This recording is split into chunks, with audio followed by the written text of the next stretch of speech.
everybody, and welcome back to the channel. It is your boy Shad, and today we are going to talk about Julian Strawther. Again, I'm not sure what I'm going to be titling this video, but it's something along the lines of Julian Strawther changes things for the Nuggets. And I really would just love to talk about how well he's going to fit within this Nuggets system as a very biased Nuggets fan for this video. So let's talk about Julian, man, because I think there's a lot to talk about. His first 3 preseason games. First game it was 20 points with 4 threes made. Next game it was 16 points with 4 threes made. This game it was 25 points with 4 threes made. He's a very dynamic scorer, and he operates well enough off ball for me to be really confident in how he's gonna fit with the second unit, right? This is the scorer, the bona fide scorer that the Nuggets bench has been looking for. I'm sure Nuggets fans know I'm kind of alluding to the Bones Highland situation where he was a scorer, but the way he was getting his buckets and how many shots it took him to get those buckets, it at the end of the day, with what else he wasn't contributing on the court, it just didn't work out with his offensive production. And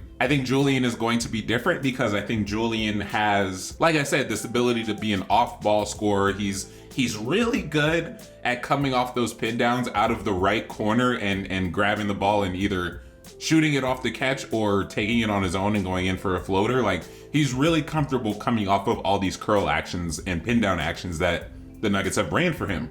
And they have ran a lot of plays for Julian Strawther in the preseason, and he has shown why he was taken in the first round and why he is probably going to be getting some backup rotation minutes early in the season. I see him in particular working really well as a cutter. He's active enough off ball, like he is looking to get to the open spot on the court, and I think that's really underrated for a player because it's easy to go park yourself in a corner and just wait for the ball to come to you. If you in the Nuggets offense, the best chance that you get in the ball is going to be moving around, is going to be cutting to the open seams because there are players that are going to find you. Julian Strawther has ran minutes with the first and second unit so far in the preseason, and he's looked very comfortable with either one. And talking about his fit with the starters, like, are we going to see a lot of DHOs with Julian and Jokic? Are we going to see, if MPJ and Julian Strawther share the floor, what is that going to do to an opposing team's defense to have 2 lethal shooters running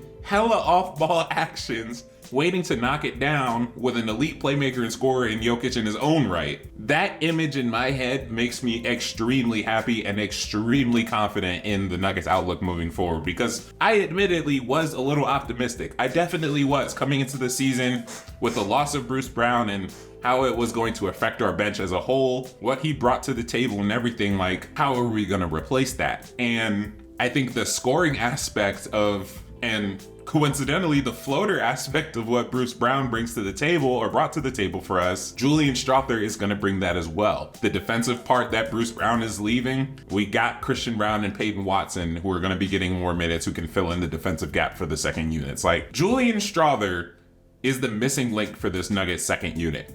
And it's going to be a huge game changer for the entire outlook of the season. And like, I don't want to be dramatic or overly dramatic. You know, it's only been 3 preseason games. Like, we saw Hunter Tyson in the summer league going crazy, and then he went really cold in the preseason, and it's been flip-flop with Julian. Like, it's very possible that he's just hit a hot streak, and that would be perfectly fine, and that, you know, this level of play doesn't translate totally to the regular season. No, that's fine. He's a rookie, but like, I genuinely think if he stays in his role, which I think he's going to have no problem doing, and he's really willing to, if he can stay in his role, lock into what this team needs him to do, the minutes are going to be there, and the shot opportunities are going to be there for him. Because when we talk about that bench unit, right, in terms of shot creating, there isn't any besides Reggie Jackson. Peyton Watson can put the ball on the floor a little bit, but he's still an uncomfortable scorer. CB has never been like a high tier scorer in his own right. And Reggie Jackson is the only one really with shot making experience so far. And when you're talking about a team that likes to run 1 starter, 4 bench player staggers, or full 5 staggers or bench rotations at times, you get a little worried. Julian Strawther, I think, is going to come in, add some dynamic scoring to a bench unit that really needs it and that can fill in the defensive gaps that he fills. And even defensively, like, yes, Julian Strawther is not the strongest defender. I think I would say he's a little bit below average, but like, he's 6'7", he's got a wingspan, and he's got IQ on the court. Those are 3 things that contribute heavily to defense. And if he can just develop even more systemic IQ with how the Nuggets like to play defense, and especially with the second unit liking to play switch more than the starters, is he going to be able to hold his own? Right? That's a big question. Is he going to be able to hold his own in a switch scheme with CB and Peyton Watson and Zeke Naji? I personally think he'll be able to hold his own.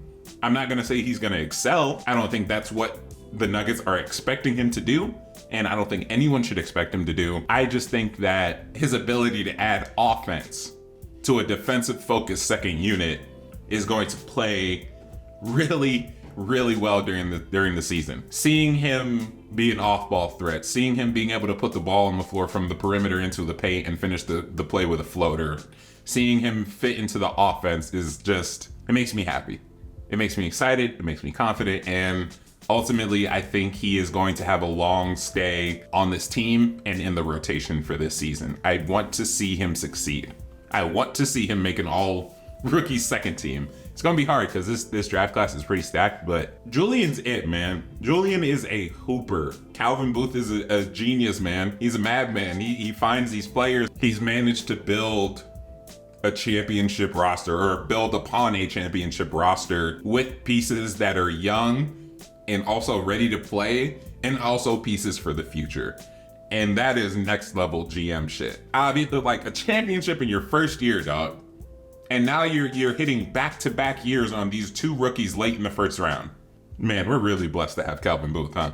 I can't wait for the season. I really can't wait, because we have a second unit that has life. I made a tweet. I was like, yo, the league ain't ready for a Nuggets bench that ain't ass-cheeking buttons. Like, we are finally at a point where we have, I think, almost all of our archetypal needs for the bench met.